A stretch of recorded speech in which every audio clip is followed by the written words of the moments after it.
It began with an earthquake-like rumble that startled people on the street. 18 years ago, dungeons suddenly appeared all over the world in what became known as the dungeon disaster. The unprecedented disaster caused great confusion throughout Japanese society. The internet and mass media were filled with speculation, with some calling it a sign of the end times. At that very moment, the world was on the brink of a definite change. Keita Sato recalls that at 23 years old, he and other Japanese corporate drones were working as usual. On the first day of the disaster, the trains were stopped and employees were allowed to leave work early, creating a sense of extraordinary freedom. But by the next day, Japan's eagerness for normalcy meant the trains were running again and workers were crammed back into their daily commute. He realized that as an adult, he had no motivation or energy for hobbies that required time and effort. His only remaining hobby was going to the Shinjuku batting cage. Today was the day he was determined to get his certificate for hitting a home run off a 160 km/h pitch. He admits it might seem silly to go to a batting cage when completely exhausted from work. But he couldn't give up this method of relieving stress. He was ready to challenge the fastest pitch in the Kanto region, a 160 km/h pro-level throw. As the ball flew towards him, Keita felt he could see its trajectory perfectly. The manager looked on in complete shock. His powerful hit completely destroyed the equipment, leading the manager to scream that a monster was there. A hooded figure is violently struck down. The victim collapses in agony. Keita watches as a slime-like creature slithers out from the fallen person's body. The creature emerging from the victim lets out a horrifying cry. The other patrons scream and run for their lives. Annoyed by the noisy interruption, Keita grips his bat. He remarks that he was just getting the hang of it. Ignoring the surrounding chaos, Keita tells himself to focus. He takes his stance ready to swing. He swings with perfect timing, hitting the strange projectile. With a powerful crack of the bat, he makes solid contact. The creature he hit is identified as a metal slug. Their key feature is about to be demonstrated. The creature flies through the air and smashes against the back wall. It lands perfectly in the home run target, and Keita lets out a triumphant cheer. He knows from experience that defeating them grants a lot of experience points. Excited, Keita rushes to the manager to claim his home run certificate. He is stunned by what he finds. The terrified manager has already fled, leaving behind the certificate with a note telling him to just take it. He looks out at the reception area filled with unconscious bodies and wonders what in the world happened. His alarm goes off at 6:00 a.m. Keita wakes up, realizing he sweat a lot in his sleep. He looks at his framed certificate and accepts the absurd truth: the ball he hit by accident was a monster. He tells himself that just because a miracle happened doesn't mean his life has changed. He's still an ordinary office worker, and going to the dungeon is just a hobby. He composes himself and finishes, getting ready for the day. As he enters the kitchen, a woman offers him coffee, which he accepts. Akari asks why he is acting so distant and formal. This is Akari Amaha, his older sister and Hikari's mother. He explains that he feels he needs to act more like an adult around Hikari. She dismisses his reasoning and bluntly asks where he was last night, catching him completely off guard. Akari explains that when she got home, the house was empty and Keita panics, unable to tell her he was fighting monsters for stress relief. She grabs him, complaining about how lonely she was and demanding he say welcome home. Keita is taken aback and asks about Hikari's whereabouts, worried that no one was home. Akari tearfully admits that Hikari was live streaming in the dungeon in the middle of the night. Keita thinks it's dangerous and asks why she didn't stop her, but Akari argues that live streaming is a lucrative job. He pulls out his phone to investigate. He finds his niece's channel, Hikari Nindo, which has 1,503 subscribers. Unfamiliar with the world of streaming, he wonders aloud if that number is high, to which Akari replies that it's pretty shabby. Akari explains that she doesn't want to be the kind of parent who stops their child from pursuing a dream. Keita listens to his sister's reasoning.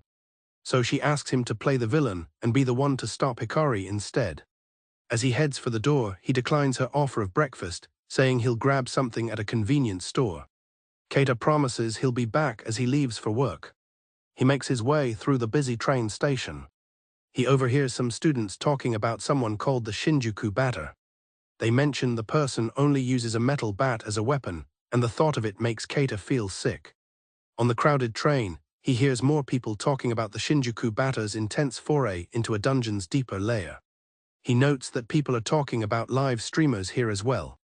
Since the topic is now related to his job, he decides he should learn more about it. As someone wonders what kind of guy the Shinjuku batter is, they fail to notice the exhausted-looking salaryman standing right there. A weary Sato greets her senpai, Keita, at his desk in the morning. Their colleague Yukai laughs about Verygood's misfortune, while Sato asks Keita if he pulled an all-nighter. Keita offers Sato a rice bowl, advising her to rest and take care of herself. As Sato eats, she explains the lack of air conditioning at night. Other colleagues worry about finding a new streamer to replace Verygood. Yukai mentions his niece has also started streaming, but a colleague asks about her subscriber count. Her 1,500 subscribers are dismissed as not being enough. Sato expresses her hope of recruiting the Shinjuku batter. Yukai is shocked to learn about the Shinjuku batter's explosive debut. The colleague praises the Shinjuku batter's incredible feat of defeating a diamond boa on his first stream. As Sato listens, Keita internally realizes they are talking about the monster he defeated. Yukai explains how powerful the diamond boa is, noting that it was the cause of Verygood's downfall.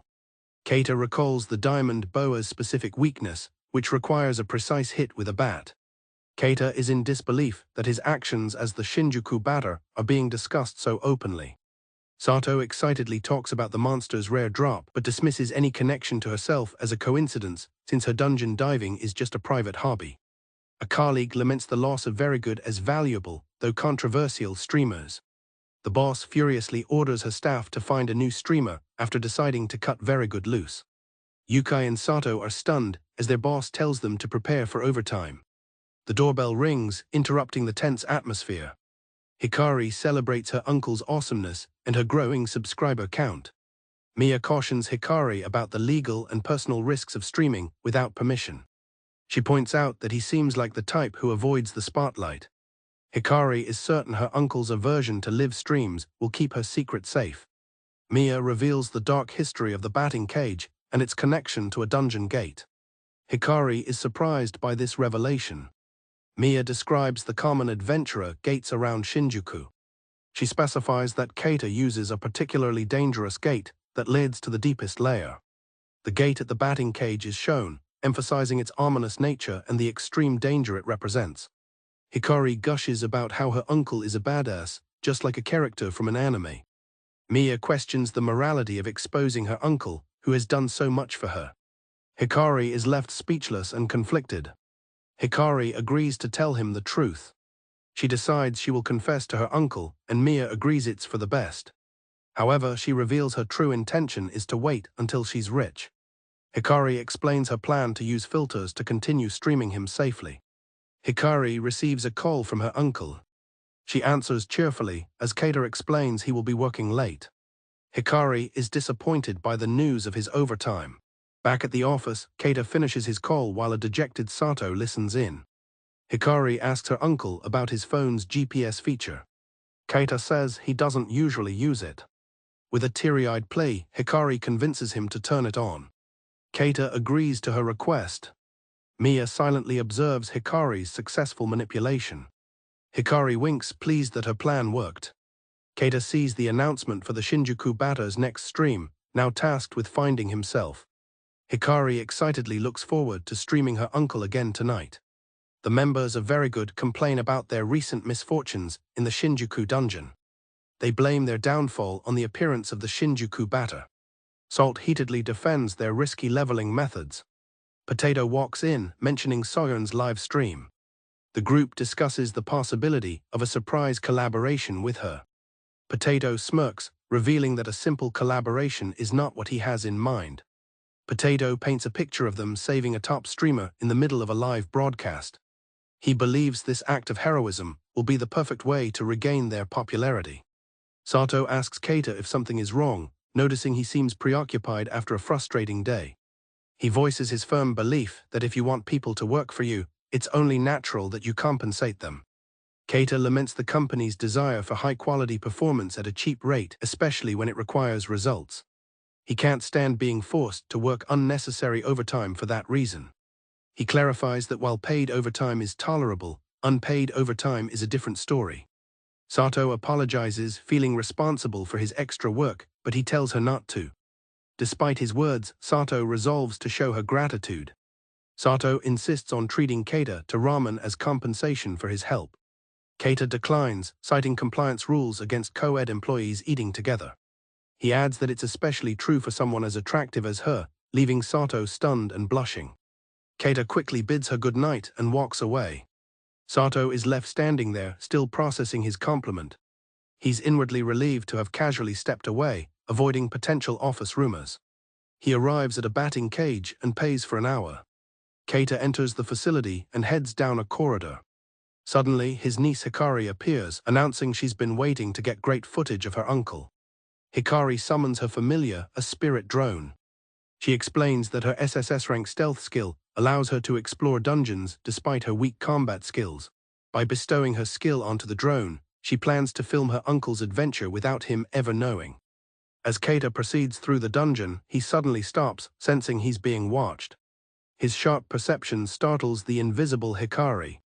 He scans the area and begins tapping the wall right where she's hiding, making her panic. Encountering what feels like a squishy wall, Hikari is mortified as Keita prods her. He wonders aloud if it could be a monster. He speculates that it might be a slime. Keita concludes it's not a monster, but something else entirely, and continues to poke. Unable to take it any longer, Hikari silently begs her uncle to stop. A loud siren blares through the dungeon, startling Keita and drawing his attention away. The siren originated from the level 140 zone of the Shinjuku dungeon. An adventurer named Soyeon has accidentally triggered a trap. She panics as the alarm sounds during her live stream. The trap summons a swarm of diamond frogs, surrounding Soyeon and her party. Her teammates despair, knowing how difficult even a single frog is to defeat. Faced with overwhelming numbers, they fear this is the end. Soyeon rallies them, shouting that they have to try and survive. One of her party members smashes the chest that triggered the trap, silencing the siren. Her teammates question why powerful monsters from a deeper layer are here. Annoyed by her live stream comments, Soyeon yells back, insisting that they are not going to die. One of the frogs captures a party member named Amazuru with its long tongue. Amazuru cries out that the creature is too powerful, and they'll all be wiped out if this continues. Soyeon prepares to unleash a powerful water magic spell. She casts Megaton Pump, which erupts in a massive blast of water. Her teammates watch in shock. The attack has no effect on the diamond frog, as water magic is useless against it. Before she can react, the creature's tongue shoots out and ensnares Soyeon. As Soyeon is trapped, Keita steps forward, bat in hand, and calmly says, "Excuse me." In a flash, Keita dispatches the entire swarm of frogs, leaving Soyeon and her party to stare in stunned silence. Their mysterious savior turns to Lave. On the live stream, viewers are confused by Keita's pixelated face, a result of an AI filter for private accounts. Soyeon is left wondering about the identity of the mysterious man in a suit with a bat. The chat erupts with speculation, wondering if this is the rumored Shinjuku batter. As Soyeon watches the man walk away, Keita stands resolute. Bruised but determined, he challenges any remaining foes to bring it on. Unseen, his niece Hikari's familiar drone broadcasts the entire confrontation to over 32,000 live viewers. Watching from a safe distance, Hikari celebrates the thousands of viewers flocking to her channel, exclaiming that her uncle is the best. Viewers from Soyeon's channel, confused by the sudden collaboration, wonder if she just happened to be in the same area.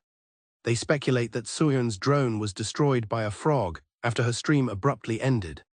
Hikari is pleased that she left a link to her channel in Soyeon's comments section, wondering at the luck of encountering a top streamer. As the viewer count climbs past 38,000, Hikari revels in her newfound success. Soyeon's party members are stunned, remarking on how the three of them struggled against the very frogs this man defeated so easily. Keita dismisses the powerful monsters as an easy pitch, effortlessly dispatching another one with his bat. After the last monster is defeated, a gem rolls across the floor. Keita wipes his face, casually remarking that it was a beginner-level fight. He sternly questions what they were thinking setting off an alarm in the border area, but Soyeon retorts that he is talking nonsense. Soyeon's teammate explains that they opened an empty treasure chest and the alarm went off unexpectedly. They insist they are victims in the situation. Keita remains skeptical, asking if they can prove it since he can't let his guard down. Soyeon offers her phone, telling him he can check the footage from their live stream. After viewing the footage, Keita confirms there is no doubt about their story. He sees the man on the phone is the infamous Shinjuku batter. Convinced they are not lying, he wonders who the real culprit could be. Soyeon suddenly recognizes him as the famous strong man everyone has been talking about. Keita tries to deflect, claiming he's just an average civilian, but she points out that average civilians don't enter dungeons alone. Keita, concerned for his privacy, asks them to be discreet, but one of the girls assures him their stream is over. Her party members whisper among themselves, realizing he is indeed the Shinjuku batter, and one suggests they stay quiet since he helped them. Feeling intimidated by the whispering girls, Keita grows uneasy. He recognizes Soyeon as a well-known streamer and feels that getting further involved will only lead to trouble. Deciding to part ways quickly, he begins to walk off.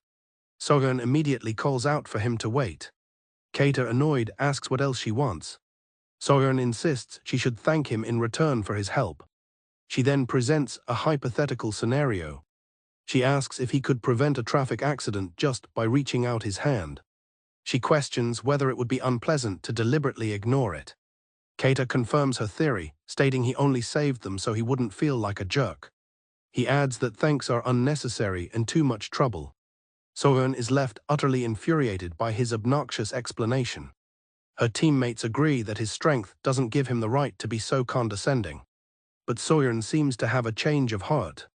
To her friend's shock, Soyeon suddenly declares that she thinks he's kind of cool. She is captivated by the contrast between his worn-out eyes and his overwhelming strength. Completely dazed, Soyeon thinks he's incredibly badass. Her teammate warns her not to let her fans see her infatuated face. Meanwhile, as Keita walks away, the comments on his live stream are buzzing. Some viewers worry he might date Soyeon. Despite the debate, some viewers agree that he's both strong and cool.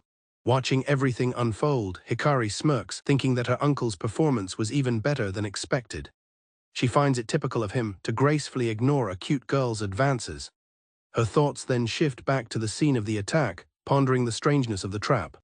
She focuses on the broken chest. Hikari explains that adventurers' skills are like a tree. The thick trunk is the core skill that all awakened adventurers must learn. In her case, her main skill is SSS rank stealth, a convenient ability that allows her to completely hide her appearance and presence. Just as branches grow from a trunk, adventurers acquire sub-skills as they level up. For example, she has a ninja art that can transform her familiar into a drone. She reveals she also has an appraisal skill, which she uses on the broken chest. The appraisal identifies the item as a broken treasure chest level 11, and viewers take notice. Viewers quickly realize that such a low-level, shabby chest doesn't belong in the border area, deducing that someone must have brought it from an upper layer and set it as a trap. The chat erupts with speculation that someone was maliciously targeting Soyeon's scheduled live stream. Hikari and her familiar consider the scary possibility that this was an attempted MPK or monster player kill. Realizing the culprit might still be hiding nearby, Hikari immediately deploys her familiar spirit drones to search the area. She spots her target and triumphantly declares that she's found them. Patito, the leader of a rival party, complains about strong monsters being drawn from a deeper layer, while his subordinate asks what they should do. Meanwhile, from a distance, Hikari watches a live stream and excitedly recognizes the group as very good. As Keita tries to leave, Soyeon desperately attempts to thank him. He curtly dismisses her gratitude. She persists, asking for his contact information instead. Keita absolutely refuses, much to her dismay. From a distance, Patito's group and Hikari watch the scene unfold as the live stream continues. Patito's party fumes, lamenting that they were supposed to be the ones to save Soyeon, unaware that their conversation is being broadcast live to over 83,000 viewers. One of Patito's members panics, realizing they left behind the treasure chest they used as a trap. Soyeon urgently calls out to Keita, pointing towards the culprits. Soyeon announces that the people who brought the treasure chest are nearby and that they should go after them. She casts a water magic spell, Water Mirror, creating ripples on the ground to act as a sonar. Keita observes her technique, realizing she's using the ripples to detect her surroundings. The spell works and Soyeon triumphantly yells that she has found them. With her targets located, Soyeon unleashes a powerful water spell, Great Vortex. A massive torrent of water erupts, catching Patito completely by surprise. His group is swept up in the deluge. The powerful vortex spell restrains the culprits over a wide range. While Soyeon's friend worries she went too far, Keita calmly states it was the right call. Hikari, watching her uncle's composed reaction, is stunned into silence. Caught in the raging torrent, Partido's group struggles to stay afloat, believing escape is impossible. One of them spots an approaching figure and points him out. As Keita calmly walks toward them, they wonder who this mysterious man is. Soyeon and her friends call out to him as he approaches the culprits. Panicked, Partido orders his mage to attack the approaching man. A flurry of magic projectiles are launched towards Keita. Keita remains entirely unfazed, even as his footing is targeted. The group expects him to fall into the vortex below. Partido stares in disbelief. To everyone's astonishment, Keita begins running effortlessly across the surface of the churning water. Soyeon and her friends watch in awe. For Keita, this feat reminds him of the secret art of working overtime, taught to him by a former despicable boss. Keita recalls his old boss's insane logic: as long as you don't lose consciousness, you can keep working. The boss claimed that by simply moving one foot before the other sinks, one could run on water. He believed this was the key to working forever. Keita now realizes his boss was right. Compared to the unreasonable grind of his job, running on water is simple. Declaring it a piece of cake, Keita closes the distance in an instant. Before Partido can react, Keita swings his bat, delivering a powerful blow that knocks him out cold. As Keita straightens his tie, Partido collapses behind him. Soyeon and her friends rush over, asking if he's okay. Hikari quickly whispers to Soyeon to be careful what she says, reminding her that Partido's channel is still live streaming the entire event. Hikari's friend speculates that Partido must have a cameraman with advanced stealth skills, as no drone is visible. The defeated adventurers sit among the rubble. Soyeon scolds them for their reckless actions that could have gotten people killed, while Keita overhears the name very good. Keita kneels before the defeated group. His expression hardens as Partido questions his actions. He confirms that these are the people who are the very reason he's been forced to work overtime. With a menacing aura, he demands to know what the group Very Good was doing there. Partido protests, claiming they're the wrong people and that Keita can't just attack them with magic, but Soyeon clarifies that she was the one who used the spell. Enraged and cornered, Partido decides to teach the geezer a lesson. He smashes the treasure chest to trigger another alarm. He summons more monsters, prompting Soyeon to notice another alarm. Partido taunts Keita, calling him a cocky, middle-aged newbie. Unimpressed, Keita calmly holds up one finger and begins a countdown. Partido yells for his summoned monster to attack, but all that appears is a small, weak-looking peanut creature. The live-stream chat erupts with laughter at the pathetic peanut boy. Panicked, Partido tries to claim the whole incident was a planned prank. Soyeon looks on with disgust as he tries to claim it was a collaboration. Keita ignores the excuses, holding up a second finger and asking if they endangered lives just for fun. Hikari notes he hasn't even apologized, finding the peanut monster cute. Partido desperately begs for forgiveness. Keita counts to 3. With a powerful swing of his bat, he sends Partido flying. The viewers cheer for the home run. Satisfied, Keita remarks that it felt great. As Partido's unconscious body lies in the distance, Hikari's friend worries Keita went too far. Soyeon's companion suggests they leave. Soyeon, however, is completely captivated. Blushing intensely, she whispers that the Shinjuku batter is incredibly cool. While walking with his colleague, Sato is asked about a story in Shubun magazine. He dismisses it as unproven industry gossip that can't be published. However, internally, he is convinced the rumor is true. He elaborates that the rumors concern Doom Production taking advantage of female clients, streamers and fans. Sighing, Sato wonders why he's getting involved in the dark side of the industry. Noticing his distress, his colleague asks if he has any plans for the evening. She nervously asks him out for a drink to thank him for his help earlier. She inwardly celebrates her courage for asking him. Sato glances at his phone and tells her there's no need to feel indebted, as protecting his colleagues is part of his job. Sato politely declines, explaining that he already has dinner plans. His colleague immediately assumes it's a date, which he quickly refutes. He clarifies with a warm smile that his sister and niece have asked him to take them out to eat. His colleague remarks that he would make a good dad, a comment Sato laughs off. As he heads into the station, he realizes he is running late for his dinner plans. His niece Hikari has chosen an old-school beer hall, a place he finds perfectly suited to his tastes. On the muggy train ride, Sato eagerly anticipates a cold beer. He muses that his sister must be doing well to treat him to dinner in Ginza, and though slightly concerned about taking his niece to a beer hall, he figures it's fine. He excitedly decides to order a king-sized beer for himself. Suddenly, a man grabs Sato, aggressively telling him to get off at the next station. Sato is taken aback by the sudden confrontation. A young woman standing nearby looks on in confusion. The accuser, a streamer named Pervert Repellent Mamoru-kun, triumphantly declares he has video evidence. He accuses Sato of groping the woman and demands they go to the police. Sato calmly refutes the claim, pointing out that both of his hands are occupied. Mamoru-kun retorts that even incidental contact is considered perverted. Mamoru-kun boasts about his subscriber count and police connections, demanding Sato's ID. The young woman speaks up, insisting she wasn't groped and that it's all a misunderstanding. Her denial is dismissed by Mamoru-kun, who claims some victims don't realize what's happening. He shoves his phone forward, asserting that Sato's face is proof enough of his guilt. The woman calls the situation a nuisance and asks him to delete the video. Mamoru-kun refuses, insisting his actions are for the good of society.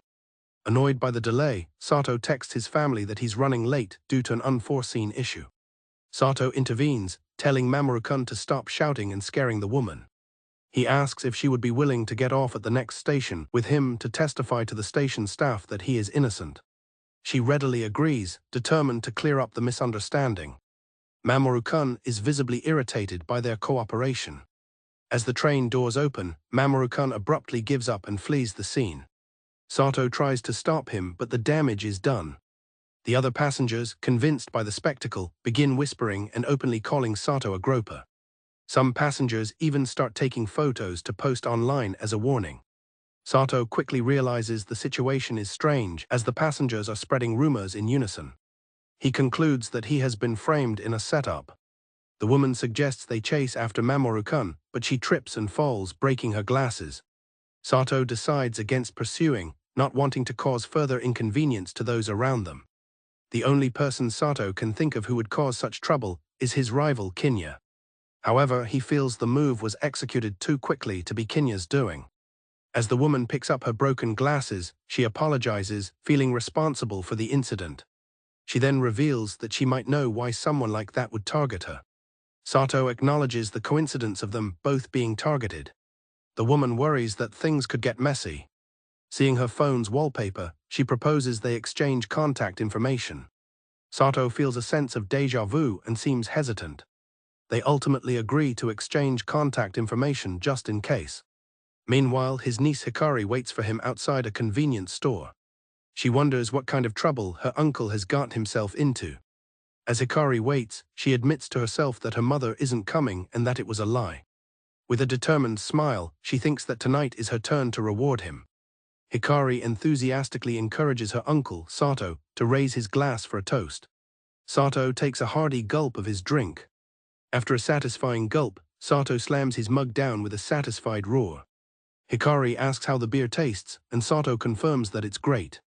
Hikari tells him to drink up, but as Sato thanks her, his expression darkens. He recalls the earlier incident on the train, prompting his concerned niece to ask if something is wrong. Sato sets aside his concerns and asks where Hikari's mother is. Flustered, Hikari explains she's still at work but left them money. She then reveals that the dinner is her treat for him. When Sato asks what her mother does for a living, Hikari vaguely replies that she's some kind of artisan. This makes him suspicious about what his sister might be hiding. Sato notes that it's been a while since they've had a chance to talk. He asks how school is going for her, which Hikari finds amusingly typical of an uncle. Sato admits he's genuinely curious.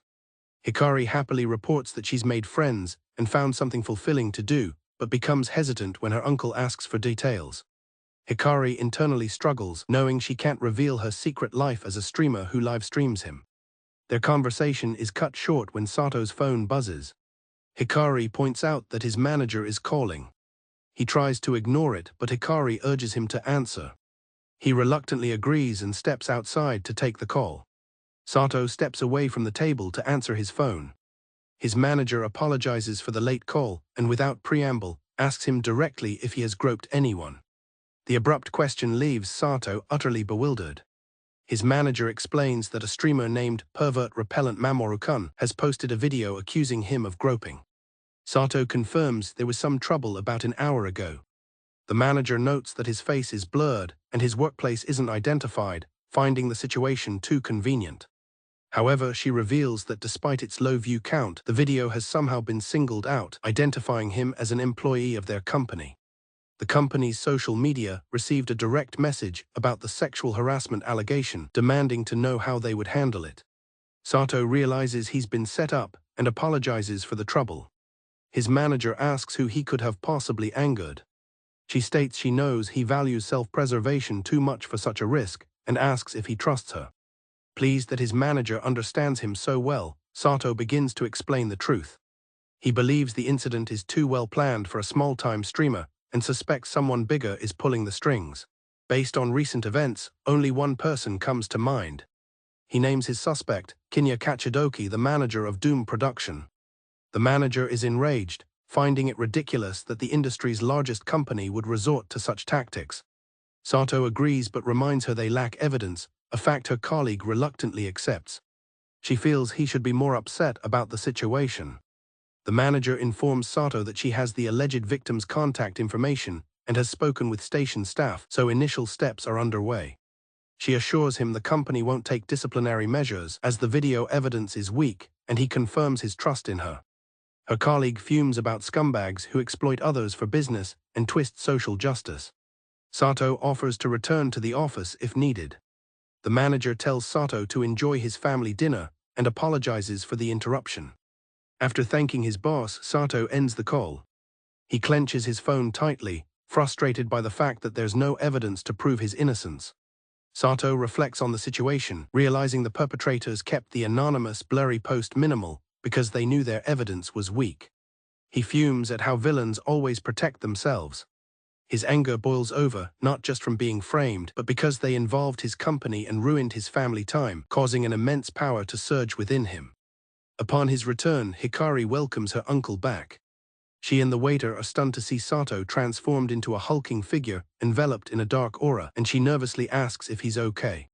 Sato forces a smile, trying to contain his rage as he reassures Hikari that everything is fine. She remains skeptical, sensing that something is wrong. Without another word, Sato chugs his entire mug of beer. His niece is startled by his actions. He slams the empty mug down on the table. Sato admits there's been trouble at work. He abruptly tells a shaken Hikari he has to leave and that she should take a taxi home. He leaves a large bill on the table to cover the meal. He explains it's to make up for ruining her kind gesture and tells her to keep the change. He walks away before she can protest. Hikari is left watching him go, wondering what could have happened. Hikari sees an alert. The Shinjuku Batter official channel is live streaming a fierce batting session tonight. Clutching the money her uncle left, she makes a decision. She decides she won't leave him alone and rushes to pay the bill so she can follow him. Sato arrives at the Shinjuku batting cage and requests an hour. The attendant recognizes him and processes his usual payment. As he prepares, Sato thinks about the industry leader who sexually exploits people for business. He also considers his other target, the streamer who frames innocent people for harassment. With his bat in hand, Sato declares that tonight he is going to the Incubus Palace. Fueled by righteous fury, he vows to beat the lust-filled monsters to a pulp. This area became particularly chaotic during the dungeon disaster, claiming many lives, making it a uniquely dangerous zone. It's now filled with monsters and demons spawned from sexual desire. Among the grotesque creatures is the devil of sexual fetishism. Sato, having arrived at the dungeon, clenches his bat, admitting he visits sometimes. A monster roars, drawn to the muscular Sato. He declares that this is where he comes when he wants to hit things, swinging his bat with full force. The monster is sent flying with a powerful swing. It crashes against a building in a gory explosion. Sato admires the fireworks, rating them a 10. He remarks that nothing beats blowing away sex-crazed monsters. Sato explains that he has been bottling up stress from his corporate life, dealing with abuse of power, sleazy deals, and false accusations. He declares that he is now going to take it all out on them.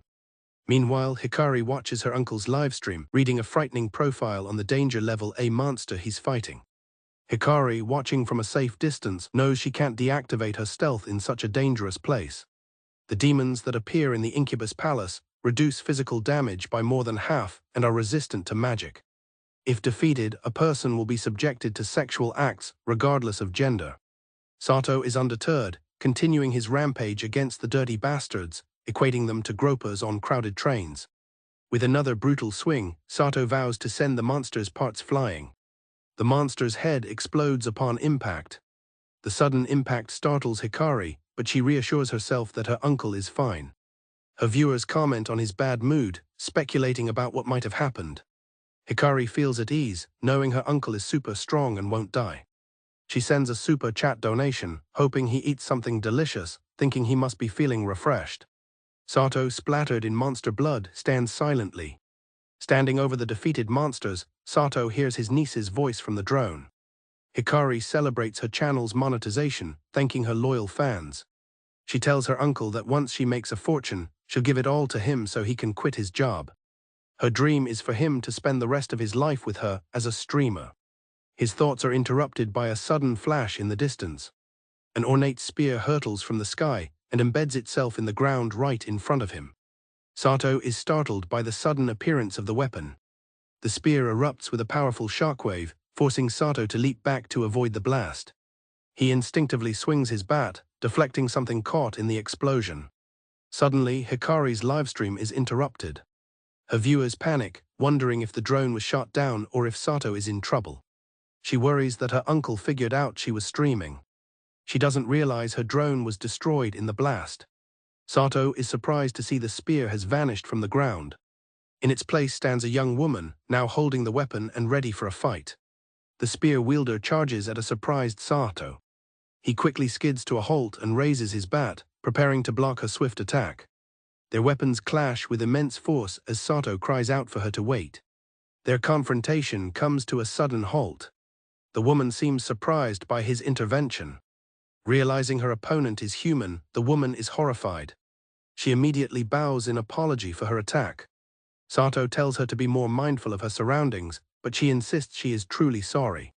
She explains that she did not think anyone else was in the area. Still hidden, Hikari notes that Sato hasn't noticed her because her SSS rank stealth is active. She realizes her livestream was cut because her spirit drone was destroyed in the woman's area attack. She finds it hard to believe who is standing before her uncle. It is Sina, the spear dancer, a top-tier platinum-ranked streamer known as the strongest solo physical attacker. Hikari processes the information about Sina's immense popularity and her unusual financial independence, wondering what such a top-tier artist is doing there. She quickly realizes the potential of this unexpected encounter, exclaiming that it will undoubtedly go viral. Hikari excitedly declares that her uncle will become a legend for collaborating with Soyeon and Sina. She immediately orders her drone to start live streaming. However, she quickly realizes the potential trouble for Sina's official stream and decides to blur her face and mute their conversation. As the drone whirs to life, Sato looks up, seemingly noticing its presence. The livestream begins, and viewers immediately react to the blurred figures, with one asking if the old man is okay. Despite the blur, hardcore fans recognize Sina, causing the chat to erupt in excitement. Unaware of the online frenzy and flood of donations, Sato dismisses Sina's concern when she asks if something is wrong. Sato shakes off the feeling of being watched, wondering if it was just his imagination. Sina asks if she should consider his counterattack a mere mistake, prompting him to apologize and blame his poor eyesight. She warns him that attacking her with a legendary weapon could be fatal. Unlike common weapons sold at guilds, some legendary items found in dungeons cannot be replicated with modern technology. The spear Sina wields is one of these legendary items, known as Gi Balg the Destruction. Sato identifies her as Sina, one of the highest-ranked streamers in Doom production. He recognizes her from a popular music program and hopes she isn't currently live streaming. After looking around, he concludes that there is no one else nearby. Sina questions Sato's excuse about his poor eyesight, asking why he doesn't wear glasses or contacts. She directly accuses him of lying. Suddenly, she leaps into action, expertly deflecting an unseen attack with her spear. Sina's expression hardens as she faces Sato. The two engage in a fierce battle, their weapons clashing repeatedly with incredible speed and force.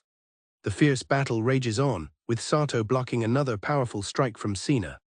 On the livestream, viewers watch in awe as the spear dancer and the Shinjuku batter suddenly begin fighting, marveling at the high-level spectacle. Sato calmly raises his bat, preparing for a decisive swing. His posture causes Sina to freeze mid-motion, caught completely off guard. With a powerful swing, Sato sends Sina flying backward. As she recovers, she senses no magic power from his bat and wonders if it's just a regular commercial product. Sato confirms it's just a rental item from a batting cage, leaving Sina shocked that it could stop her legendary weapon. He explains that he's just doing impersonations, using moves from kung fu movies for fun during overtime breaks.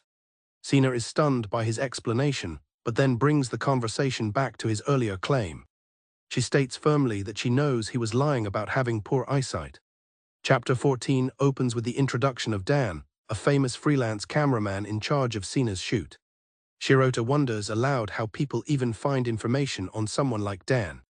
Mistaking the purpose of his professional camera, Shirota asks if Dan is live streaming, which Dan vehemently denies. Despite his intense appearance, he declares himself an artist. Shirota expresses his surprise at shooting in a dangerous dungeon. Dan explains he's a capable fighter and is impressed that someone can keep up with Sina. Spear dancer Sina formally introduces herself, revealing she's here to shoot a music video for her new song. Dan mentions the original plan involved a newbie partner for Sina, but Shirota points out that no such person exists. Dan complains that the higher-ups don't understand the reality of the situation, but he can't talk back without being banned. Sina compliments Dan's talent, but he suggests she should try other videographers. He finally reveals the problem. The newbie assigned to the shoot couldn't even make it to the location, the Incubus Palace. Shirota finds himself relating to Dan's frustration with unreasonable demands from upper management. Shirota mentions he recently had a similar experience with incompetent colleagues. With the newbie gone, Dan turns to Shirota with a desperate plea, asking him to take the newbie's place in the promotional video. Shirota immediately rejects the offer, stating he doesn't want to be in the spotlight. Dan, undeterred, apologizes for his abruptness and makes a formal offer. He mentions compensation from Doom Production, but Shirota insists that it isn't about the money. Dan passionately offers a solution. They can hide Shirota's identity with CGI and even pay him out of his own pocket. He declares that seeing Shirota and Sina perform together is his commitment as a professional videographer. Sina then adds her own request, asking Shirota to be in the video as well. She explains that with him she can give it her all. Sina elaborates, explaining that she had to hold back with the originally scheduled performer. For the sake of her fans who are waiting for her song and dance. She doesn't want to compromise her work and wishes to give her absolute best performance. Her dedication leaves Shirota speechless. Moved by their passion, Shirota finally makes up his mind. He mentions that the bat he is holding is a rental. He only has 30 minutes left on the rental and apologizes for the hold-up. With a snap of determination, he declares they will clear the dungeon in the remaining 25 minutes. Shirota tells them he doesn't need any compensation, they can just join him and shoot whatever they want. Dan erupts with excitement, ready to capture the action. Dan deploys a swarm of high-tech drones to record and play background music. As Sina's new song fills the air, Shirota compliments it. He feels a surge of power, realizing it has a buff effect. Pumped up, he charges into the fray. With a satisfying crack of his bat, Shirota smashes through a wall of monsters in a single swing. Sina watches in awe, thrilled that she can finally fight without holding back. She smiles, affirming that she can go all out with him. Now it's Sina's turn. She unleashes Emerald Crush, a devastating spell that showers the battlefield with crystalline projectiles. The attack obliterates the remaining monsters. As they fight side by side, Shirota reflects on his predicament. He finds it painfully embarrassing for a man his age to get so carried away at the invitation of a young girl. But he couldn't bring himself to turn her down because he finds people who take pride in their work admirable. Together, they move as one, a perfectly synchronized fighting duo. Just like the monsters before them, he couldn't resist her plea. They finish the second stage in a record-breaking 13 minutes, a feat that sends the livestream chat into a frenzy. As they proceed, they approach the final challenge. As they reach the end of the corridor, the final boss makes its grand entrance. A monstrous SSS-rank beast, the Dragacax, looms before them. It is a terrifying fusion of a dragon and a truck. The monstrous Dragacax appears, roaring before Shirota and Sina, surrounded by a poison swamp. The livestream audience despairs, noting the boss's incredible speed and the unstable ground. Sina expresses her confidence that they will be fine with him on their side. Her faith is placed in that old man as Shirota leaps into action and jumps onto the beast. He lands a heavy blow on the monster. The audience wonders if it is over, but the monster begins to stir. As it retaliates by flinging chunks of rock, Sina cries out a warning. Sina unleashes her ultimate skill, Gibalg, a powerful spear attack. The attack pierces straight through the boss. The Dragacax shrieks in agony from the direct hit. Shirota watches her attack with surprise. The enraged Dragacax retaliates with a torrent of flame, engulfing Shirota as viewers cry out in shock. Akin realizes in horror that he is not wearing any protective dungeon equipment. From the heart of the inferno, Shirota steps forward, completely unharmed. Shirota calmly explains that even intangible things have a core. The viewers go wild over his cool demeanor, and Sina notes his passionate fans. He readies his bat, explaining that if you hit the core, you can capture the flames. He declares that by hitting the core, one can knock anything out of the park. With a powerful cry of bad ball hitter, he swings his bat, striking the condensed ball of flame.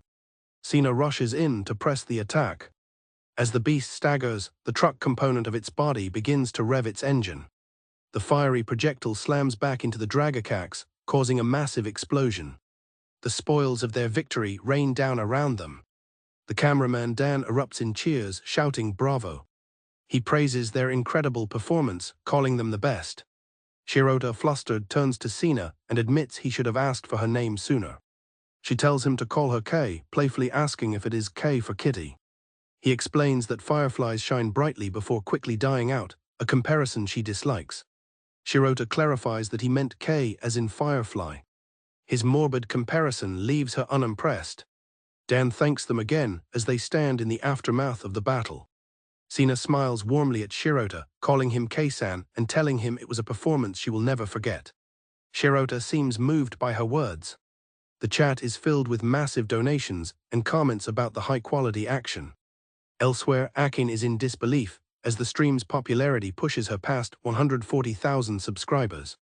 Overjoyed, she gives her heartfelt thanks to her uncle and Sina for the incredible success. Inside the Shinjuku Kabukicho dungeon's respawn point, the area is mostly empty late at night. Dan thanks his companions for helping him pick up what he calls trash, noting he is from Kansai. Dan finds it odd that Shirota calls item drops trash pickup. Sina questions if Shirota is sure about splitting the loot evenly since he did most of the work. He dismisses her concerns and departs. Sina and Dan watch him go, with Dan musing that he's either not greedy or just weird. Shirota reflects on the fact that dungeon laws are not yet fully established. Shirota considers the legal gray area surrounding dungeon items as treasure and monsters do not legally belong to anyone. Items picked up by adventurers are currently considered their property, but there is no telling when the law might change. He knows that even a rare drop worth a lot of money would not yield enough to live on after being sold. He recalls once being banned from an auction site after being reported for a scam and knows he cannot register as an adventurer due to company rules. Shirota insists on paying a small late fee, which the clerk accepts. He walks through Shinjuku Station, reflecting that the items would be worthless trash to him. He approaches a large donation box for dungeon disaster victims. Shirota finds the donation box, noting its large size. He feels slightly embarrassed about using a garbage bag for the donation. Unbeknownst to him, his niece Akin is watching with her stealth skill active. She is shocked, wondering why her uncle would donate all the valuable items. Akin overhears onlookers reacting with disgust, believing Shirota just threw trash into the donation box. One of the women decides she cannot forgive the litterer and calls to report the incident at Shinjuku Station. She describes the unbelievable act of someone discarding trash in a city-designated bag into the donation box. An official rushes to the scene, asking if they are the witnesses who saw a man dump a trash bag. The women confirm and urge him to catch the culprit before he gets away. To their surprise, the man clarifies that he wants to thank the donor, not catch a culprit. The women are stunned into silence. He opens the bag, revealing a dazzling collection of valuable dungeon items. The official gratefully examines the particularly generous donation. He explains that they affectionately call the anonymous donor Daddy Garbage Bag. He explains that the man has been making large, anonymous donations for 18 years, likely being an adventurer who remembers the disaster. The two women, realizing their mistake, are ashamed of how rude they were. Listening from nearby, Akin is filled with pride and awe, realizing just how amazing her uncle truly is. The next morning, Keita is at home. He looks completely exhausted.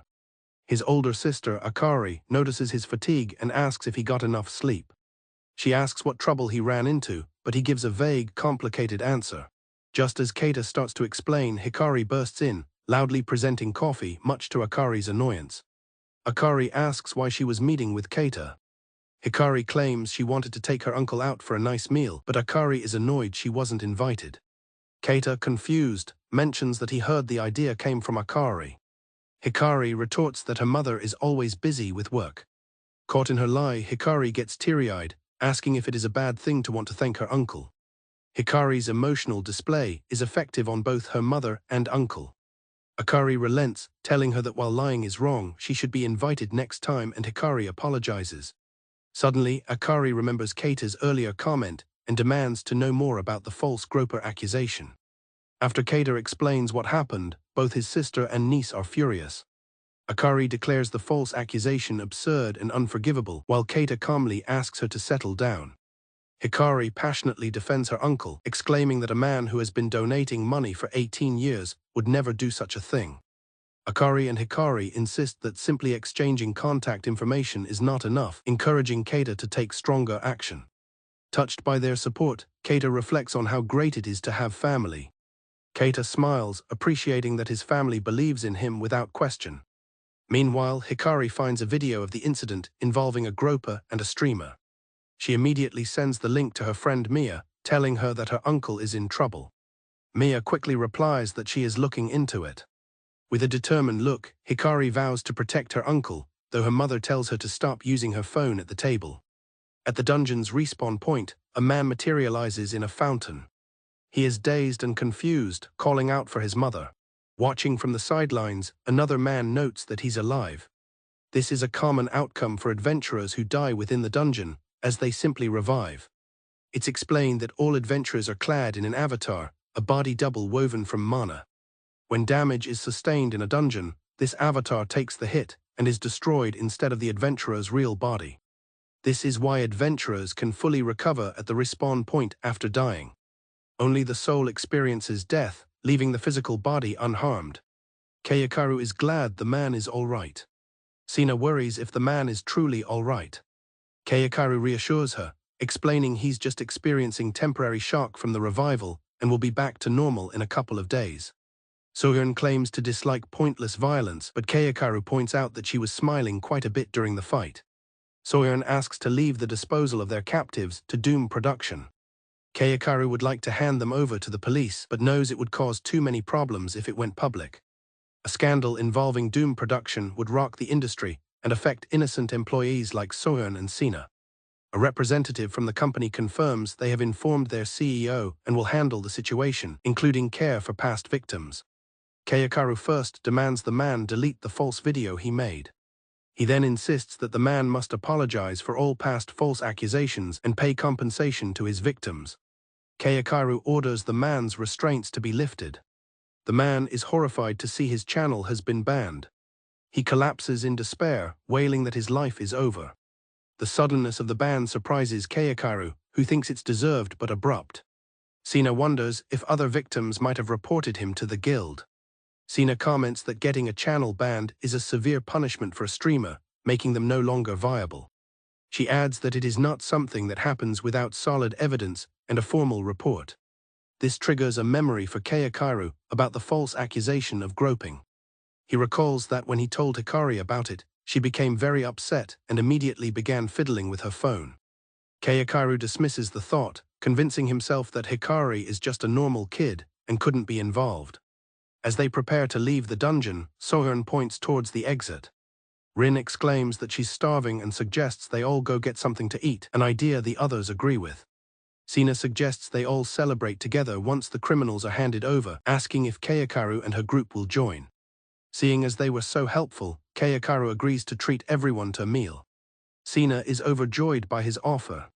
Kayakaru asks if he can sit separately, suggesting they can text if needed, which annoys Soyeon. He explains that he absolutely hates the idea of being treated like a sugar daddy. Unbeknownst to them, Hikari follows them down the corridor. Hikari's familiar, Mia, asks if it can join the celebration, and Hikari promises to treat it next time. On the phone, her friend asks if she plans to upload the footage she filmed, but Hikari says she knows better. The friend is impressed by her sensibility, but makes a snide remark about not wanting her in the family, which irritates Hikari. Hikari's friend asks if she'll keep it a secret from her uncle that they were the ones who got Mamoru's channel banned. Hikari confirms she has to, as she can't explain how they did it. Their methods were practically a crime. They trespassed into Mamoru's home after finding it on social media and gathered evidence from his laptop. Her friend points out their logic is the same as Mamoru's, which stuns Hikari into silence. Later, the group arrives at the Royal Hall restaurant. They all sit together at a booth. Hikari tells Kayakaru that he's quite the character. He insists he's just an ordinary office worker, but her friend chimes in that his definition of ordinary is way off. Hikari points out that for starters, ordinary office workers don't stream. The others at the table seem to agree and ask if he streams. Kayakaru is completely baffled, repeating the word stream as if he's never heard it before. Soyeon is on the verge of identifying Kayakaru as Shinjuku Bat. She cheerfully greets her uncle, interrupting the tense moment. Hikari's sudden appearance leaves Kayakaru stunned, wondering what she's doing there. Kayakaru tries to pass off the meeting as a simple coincidence, introducing Hikari as his niece. Hikari excitedly recognizes Soyeon and Sina. While Sina tries to deny her identity, Hikari insists their faces are the same. She then proudly reveals she's also a streamer and a fellow professional. To deflect further questions, Hikari playfully announces she's using a ninja technique to change the subject. As Kayakaru tries to leave, Hikari asks where he is going. He explains he's just getting a drink refill and tells the young folks to enjoy themselves. He sighs in relief, thinking it never ends well when he gets involved in girls' conversations and that he just wants to drink beer alone. After Kayakaru leaves, Soyeon confronts Hikari, directly asking if she is the person behind Shinjuku Bata. Hikari nervously tries to deny it with some unconvincing whistling. Another girl questions if she is streaming without permission. The other girls quickly join in, accusing Hikari of using Keisan for her own gain and betraying him. Just as the girls corner Hikari, Kayakaru returns with his drink, startling them. A flustered Hikari asks if he was listening to their conversation. Kayakaru simply looks at her and asks if she is causing trouble for anyone. Hikari quickly denies causing any trouble. Misunderstanding the context, Kayakaru tells her that it is fine and gives her permission to use him as she sees fit, much to the confusion of the other girls watching. Soyeon is appalled by his casual response, questioning if he is serious and insisting he should at least know what his niece is up to. Kayakaru calmly states that he does not need to pry into the details because he loves his family. He continues, explaining that he would not mind if she betrayed him or lived off his money and would even give her a house and allowance. As long as it makes his family happy, he does not mind. Soyeon is left speechless, wondering just how doting an uncle he can be. Realizing Kayakaru had gotten angry on her behalf earlier, Soyeon feels foolish for getting so worked up. Kayakaru acknowledges her concern and tells her he appreciates it. His words leave Soyeon flustered and blushing. Sina remarks on how corny Soyeon sounds, though Soyeon thinks to herself how cool he is. Overcome with emotion, Hikari gushes about how much she loves her uncle. Soyeon feels a pang of jealousy as Kayakaru comments on how great it is to have a family. Kayakaru asks Soyeon about her parents and she explains that her father passed away 18 years ago. Kayakaru listens with a somber expression. He reflects on a past tragedy from 18 years ago where he couldn't save anyone and silently wishes for the younger generation to live happily. The scene shifts to an office where a CEO is loudly celebrating a new collaboration with Doom Production, crediting his own sincere approach. A blonde woman calls over her subordinate Sato. She cryptically tells him to write XYZ on the Shinjuku Station message board, but he dryly points out that no such board exists. The woman sighs in frustration at their foolish CEO, complaining that the whole thing was Doom Pro's fault. Her colleague asks if Sato had settled the matter. She clarifies that the collaboration was essentially hush money pitched in exchange for their discretion regarding the scandal. She explains that while Kinya's incident was kept quiet, rumors of his other crimes began to surface, leading to his dismissal from Doom production. His colleague wonders aloud if Doom Pro pulled strings to make Mamoru-kun and his henchmen disappear. She pouts, pointing out that it was Sato who negotiated the deal directly, so it does not make sense. She offers to tell them Sato deserves the credit, but he panics and tells her not to. He insists he is fine with them, misunderstanding the situation. His colleague sighs, noting that this self-effacing attitude is classic Sato. She admits to herself that she really loves that about him. Sato is just relieved that the magazine is secure for now and that he can finally relax. His moment of peace is cut short when the blonde manager summons him to her desk. She informs him about the new Doom Pro project, and he assumes Yukai is in charge. She corrects him, stating that he, Sato, will be leading it. It is a direct order from the CEO, who apparently told them to be grateful. The news of more work hits Sato so hard his spirit seems to float away in despair. 3 masked individuals stand outside a house, identifying it as their mission's target. Their conversation reveals their lewd interest in the mother who lives there. One of them expresses a preference for the daughter instead. One of the men explains that targeting unawakened normies is a risk-free way to get both money and women. He details a loophole where awakening a victim as an adventurer makes them respawn, rendering any harm done to them technically not illegal. The leader agrees it would be idiotic not to take advantage of such an opportunity. Their actions are a stark contrast to the light of modern heroes representing pure darkness.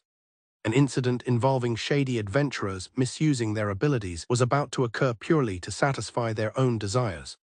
They believe a skinny old man lives there, thinking he'll be an easy target. Their plan is to torture him until he gives up his passwords and savings. One of the intruders activates a thief skill to begin lockpicking the door. The lockpicker reports that the door isn't opening, and his accomplice impatiently asks why it's taking so long. The leader senses something is off, suspecting the presence of magic or a barrier. A voice from above suddenly addresses them, asking if the 3 of them are the only ones present. The intruders look up and see Kayakaru on the balcony. They recognize him as the old man they were sent to beat up. One of the intruders decides they should deal with the man first and handle the women later. Kayakaru's hand tightens on the railing as he menacingly asks what they just said. The 3 intruders shudder in fear. They are confused, recalling that their commander had told them he was just a normal person. They are now confronted by Kayakaru, who emanates an evil aura like a dungeon monster. Kayakaru leaps down to confront the intruders. He instantly delivers a powerful palm strike to the first man. The man's steel-plated safety vest took the brunt of the impact. Kayakaru notes that while adventurers are tough enough to survive a strike to the heart, the man must be suffering. He calmly informs them he is calling the police and suggests they surrender peacefully. The remaining intruder screams that he will kill him. Kayakaru effortlessly disables him with a kick. The kick snaps the man's leg, and Kayakaru casually comments on his fragility. The last remaining intruder uses a flashbang to create a diversion. Terrified, he calls Kayakaru a monster. He yells his goodbyes as he makes a dash to escape over the roof. Kayakaru picks up the baseball bat left behind by one of the fallen intruders. Kayakaru throws the bat with immense force. The bat connects with the fleeing man's helmet, sending him crashing down. Kayakaru remarks that he tried to strike as lightly as possible and is surprised the man survived. The defeated intruder realizes Kayakaru must be an adventurer. He curses their commander for lying to them, but Kayakaru denies being an adventurer. He states that he's just a salaryman who was woken up in the middle of the night and has work tomorrow. With a cold look, he asks what of it. The last intruder is in disbelief that a normal salaryman could defeat a thief-skilled user with a cheap bat. The commotion awakens Soyeon, who bursts out ready to fight, but Kayakaru tells her to be quiet. She angrily asks if they were being robbed, and Kayakaru explains it was likely one of those shady side hustles. Hikari asks how her uncle noticed the intruders while asleep, and he credits an ornament by the entrance. The ornament is a wooden bear, a rare item from the Shinjuku dungeon that casts a barrier and alerts its owner to intruders. Kayakaru thanks Hikari for suggesting they display it. Hikari explains that she panicked when he was about to throw the seriously rare item away. Kayakaru muses that there might be other useful items among the junk in the storage shed. Kayakaru questions the intruder about the commander who hired them. The man insists he doesn't know the commander's identity as he was only told the job would be lucrative. As Kayakaru considers this, a memory of a sinister man surfaces and he realizes he might have a guess as to who is behind the attack. At the office, Kayakaru's blonde colleague discusses the recent attack at his home, which she heard about from the police. She remarks that the incident must have been a nightmare. She asks if he was late because he had to fight them off, a story he finds difficult to explain without it sounding like a delusion. She inquires if the attack was about money or possibly related to Dakikinya, while Kayakaru suspects it was retaliation. Worried about his family, he mentions the police are patrolling and his sister is staying with him. His colleague seems surprised that he is more worried about the washed-up adventurers than his sister. He offers to help if the situation is work-related. Overhearing the conversation, a younger colleague expresses her concern and suggests he consider moving to her apartment building, which has better security. While Kayakaru appreciates the offer, his attention is caught by a cute object. He asks if it's a stuffed animal, but his colleague excitedly explains it's the latest AI robot. She clarifies that the expensive-looking robot is not hers. The blonde colleague reveals the shocking price, 2 million yen up front to waive the monthly fee. Kayakaru is shocked by the robot's outrageous price. His blonde colleague explains their CEO bought it with company funds after finalizing a major contract with Doom. The colleagues grumble about the irresponsible spending, with his blonde colleague also noting that Kayakaru seems to have gotten bigger. Returning to work matters, the blonde colleague asks how the meeting with Doom production went. Kayakaru replies with grim irony that it went so well, they are now doomed. An enthusiastic employee then enters, praising the highly motivated and capable Doom representative. He explains that the representative suggested a major overhaul of their flagship magazine, leveraging Doom's big-name streamers. The employee presents the ambitious project proposals and sample merchandise from Doom. The plan involves launching new issues with bonus merchandise and expanding distribution channels. It also includes serializing comics and light novels based on Doom's popular streamers, but the blonde colleague seems wary. The younger colleague is amazed by the profit potential. His younger colleague is left speechless by the implications. Kayakaru breaks down the overwhelming amount of work this new project will create for the sales department. He asks his colleague how she feels about the sales department handling the entire thing. The younger colleague can only say "oh" in response. The younger colleague exclaims that the workload is impossible and warns they won't be going home on time for a while. Kayakaru grimly agrees, estimating they only have 1 or 2 people to handle it all. 2 weeks later, the office is a scene of intense, late-night work. Exhausted after 2 weeks of non-stop work, Kayakaru laments that he hasn't been home in 3 days. His phone rings. It's his niece, Hikari, calling to check if he is still alive. Hikari tells him he sounds like a zombie, but Kayakaru assures her he can finally come home today. She remains worried about his condition. She expresses her concern that he must be incredibly stressed. Kayakaru explains the dire situation at work. Their workload has increased tenfold while staffing remains the same, leaving no time for sleep. Hikari worries he's ruining his health and urges him to rest. But back in the equally exhausted office, he tells her it's not an option. Hikari updates her uncle on the security situation at home, mentioning daily police and vigilante patrols. He tells her the official alert should be lifted soon, but to stay vigilant. When he brings up the new apartment he suggested, she happily declares that she doesn't want to be separated from him. Kayakaru tries to reason with Hikari about the safety risks now that their home has been exposed. She firmly insists on staying with him, calling it non-negotiable. He is touched by her feelings and relents. However, he feels helpless as his demanding job prevents him from moving to a safer place to protect his family. Feeling bound by his responsibilities as if by invisible chains, Kayakaru continues his conversation. Hikari asks if he can come home that night, requesting he keep his GPS on. He agrees but tells Hikari he needs to make a stop first to clear his head and will be late. She understands and promises to have a bath and dinner ready for his return, whenever that may be. After thanking Hikari, Kayakaru ends the call. Hikari browses online comments, where fans are speculating that Shinjuku Bata has vanished or even died from overwork. Hikari knows that simply reusing old video clips to maintain a presence online has its limits. Elsewhere, the adventurer Dakikinya issues a challenge for the missing Shinjuku Bata to reappear so he can prove his own strength.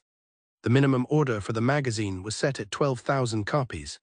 Sato and his manager acknowledge that the draw of major streamers is on another level, as the online pre-orders sold out instantly. The manager laments that resellers are hoarding the product, causing an uproar among fans. She's furious that their hard work has become fodder for scalpers, a situation exacerbated by the randomized figurines, which have created a resale frenzy. Sato's superior asks him how the editorial department is doing. Suddenly, Yukai-san screams in despair, exclaiming that she is doomed. Sobbing, she explains that their schedule is already tight, and Keijiniko is strongly against the photoshoot idea for the magazine's opening spread. Sato's manager confirms to him that Keijiniko is indeed against it, throwing a fit because he finds the idea embarrassing. The photoshoot idea that Keijiniko finds so embarrassing is a cross-dressing cosplay concept. Yukai-san expresses her excitement for the bold concept, but Sato's manager is more reserved. Sato acknowledges that resistance is natural and suggests they could switch to casual clothes, though he notes Doom Production had already given the green light. The manager asks Sato if he thinks the resale issue could be solved by increasing production volume. Sato suggests that switching to made-to-order production for the figurines might also be a solution. Decisively, the manager agrees to pursue these options. She announces her plan to negotiate with the boss for more budget and staff, insisting Sato join her to avoid them being overworked to death. Sato and his manager arrive at the CEO's office. The CEO immediately rejects their request. He explains that hiring more people is out of the question, as it would reduce their profits.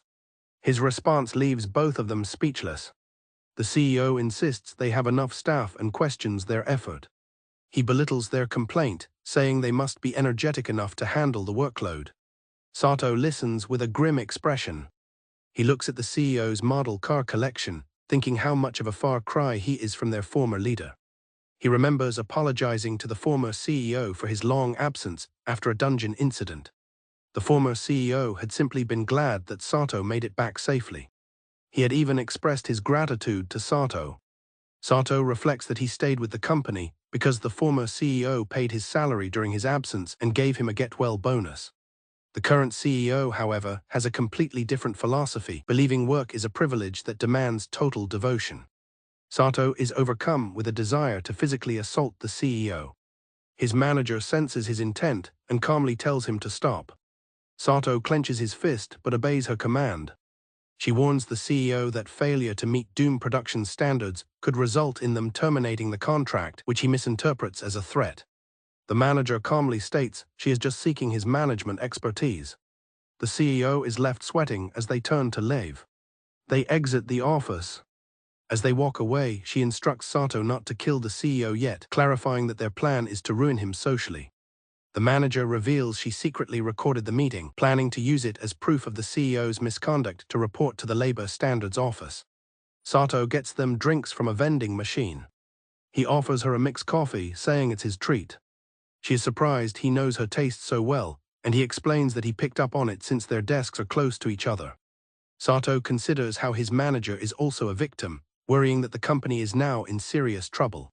He bids good evening to Yukai-san at the station. Yukai-san sighs, exhausted and wanting nothing more than to sleep in her own bed. Sato, however, wants to take a bath and walks through the city with a different purpose. He feels an immense amount of pent-up stress that he needs to deal with. Transformed into his powerful adventurer persona and armed with a baseball bat, Sato prepares to unleash all his accumulated frustration. He has traveled to the level 140 border area, a deeper layer of the Shinjuku dungeon. Sato feels a sense of homecoming, glad to have finally made it back. Awaiting him is a large, armored monster armed with a battle axe. Sato effortlessly blocks the monster's axe with his bat and lands a devastating punch, calling its attack too slow. The force of his blow cracks the creature's thick armor. The monster cries out in pain and shock from the unexpected power of the attack. The monster collapses in defeat. Sato looks on with a stern expression. He then addresses the area around him, announcing that he can see others hiding there. Sato calls out to the hidden figures, knowing he is being watched. A woman in a witch's hat emerges, using light magic to heal her fallen comrade, who is instantly revived and ready to fight. The large warrior acts as a shield for the healer. A bandaged fighter rushes in to attack. Sato calmly identifies their strategy as a standard group PvP tactic involving debuff magic. He recognizes that this setup is meant to buy them time, but he anticipates their next move. The bandaged fighter is stunned that Sato saw through his decoy, calling the move obvious. Sato simultaneously deals with another attacker in the background. He then swiftly moves in and strikes the swordsman down. The downed fighter questions how Sato saw through his move, but Sato explains that surprise attacks from blind spots are a standard tactic for debuff spells. The remaining enemies stare in disbelief. Sato states he knows all the standard tactics for this kind of PvP. His knowledge was honed during the Great Disaster 18 years ago, when newly awakened adventurers fought one another for money and supplies. The swordsman realizes this is the byproduct of a PvP in hell. Sato confirms this is not some game before delivering a powerful kick. The downed swordsman is clearly defeated. Sato notes that one is down and in need of healing magic. A new arrival asks the remaining hesitant team members if they still want to proceed. The man applauds Sato's performance. The newcomer, streamer Leo Shishido, compliments the legendary Shinjuku batter. Sato tells him he has the wrong guy, annoyed at being mistaken for this streamer. Leo introduces himself as a platinum-ranked adventurer. He adds that he is also a former heavyweight pro boxer. Sato bluntly replies that he does not know him. However, he suddenly begins to remember who Leo is. He recalls that Leo is the leader of the streamer group Jailbreak and is on the industry's watch list. Leo is known as the villain boxer and a troll streamer. Sato's drone recites Leo's history of being expelled from boxing for doping allegations. Leo admits to advocating for anything goes PvP, stating he just wants to prove his strength. Leo declares that sports are too soft and that an anything goes approach is the only way. He argues that there is no room for fair play in a fight to the death and that anything that makes one stronger should be used. Sato looks on unimpressed as the defeated adventurers hang tied up behind him. Leo proclaims himself the strongest and challenges Sato to see for himself. Sato sighs, finding it embarrassing for someone Leo's age to say such childish things. He acknowledges the debate on whether adventurers should be allowed in pro sports, but insists there must be clear distinctions. He points out that skills and abilities are too uneven, requiring proper categorization. Ultimately, Sato finds the idea of having no rules to be simply boring. Leo tells him not to try and change the subject. Sato clarifies that he is not, and that Leo's anything-goes philosophy is just a cheap excuse for a sneaky old man to cheat. As Leo's livestream starts, his viewers comment that he is already being provoked. Enraged, Leo screams that he will kill him. The livestream chat explodes with comments about the fight's intensity as staff at Doom Productions realize Leo's team set up the ambush. One staff member questions if this is really the Shinjuku batter, since he has not used his bat yet. In the Doom Productions break room, Team Soyeon is alerted to the stream. The stream shows the intense battle, with viewers noting the presence of many hardcore fans. Soyeon reads the comments, annoyed by Shinjuku batter's popularity with girls and admitting she just wants to see someone popular get beaten up. She says she would love to see them turn red-faced after Shishido defeats him. Leo Shishido is not weak. His viral fame was sparked by a single video. His signature weapon, the brass knuckles, combined with his fist fighter skill, transforms his punches into super-heavy projectiles. These projectiles were capable of demolishing a 4-story building into rubble. He reduced the structure to rubble in approximately 30 minutes. The video, titled "Smashed a Building with My Fist," amassed over 1.26 million views, cementing his reputation as someone who is definitely not weak. But in his current fight, his powerful kick is met with unexpected resistance. Sato effortlessly catches his leg. Shishido is stunned, believing he had him. Before he can react, Sato throws him screaming to the ground. Standing over him, Sato asks if he's all right, correctly identifying him as a kickboxer and noticing the shin guards under his jeans. Sato coolly speculates that Shishido's bone is shattered and offers him a potion. Enraged, Shishido accuses him of wearing hidden protection, calling him a coward. Sato denies having any protection and reminds him that anything goes was the agreed-upon rule. Nearby, Sato's small companion thanks him for reaching out immediately, wondering how he knew about Shishido's move. Meanwhile, at Doom Productions, Soyeon's colleague explains that their agency monitors the notorious Leo Shishido, who is known for picking fights.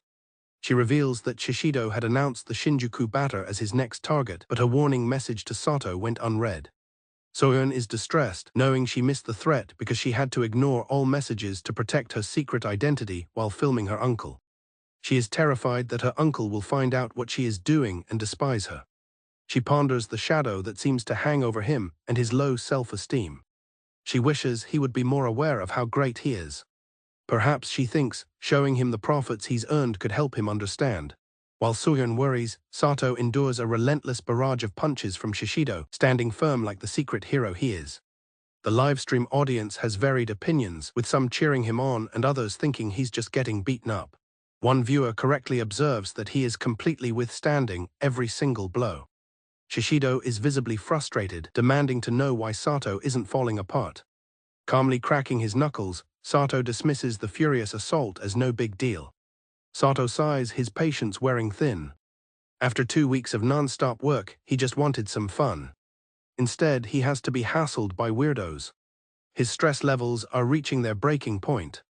A dark aura envelops Sato. He decides this man will be a suitable outlet for his frustration. Shishido shivers, sensing the terrifying shift in his opponent's demeanor. Sato unleashes a single, powerful punch that slams into Shishido's midsection with a thunderous boom. The force sends Shishido skidding backward.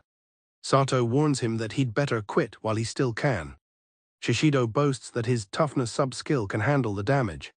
Sato clarifies that he is not talking about his injuries. Back at Doom, Soyeon's colleague recounts a grim lesson from 18 years ago. She explains that adventurers who become cocky and cause trouble often die permanently. They fail to return to the respawn point. As Soyeon watches in horror, she shivers. Sato decides that words will not get through to someone like Shishido.